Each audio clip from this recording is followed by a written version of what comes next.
Hunger kills more people around the world than AIDS, malaria, and tuberculosis combined.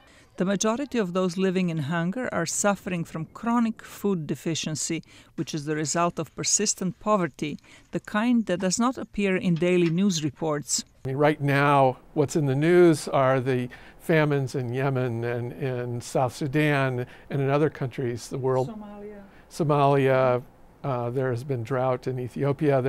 There are these emergencies. John Coonrod is Executive Vice President of the Hunger Project, a 40-year-old non-governmental group that helps communities in 12 countries develop strategies to end hunger. The largest number of hungry people are in India.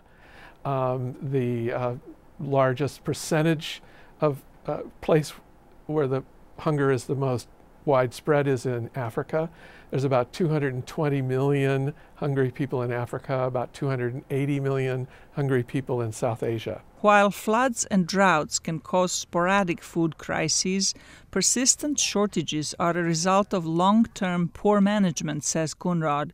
The world produces enough food for 10 billion people, more than enough for the global population of 7.5 billion.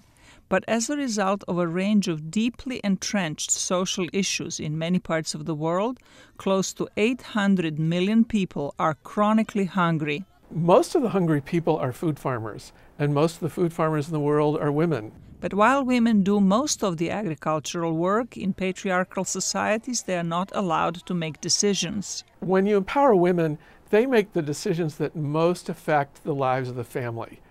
They're the ones feeding the children, so when they get to make decisions, they prioritize food, they prioritize health care, they prioritize education.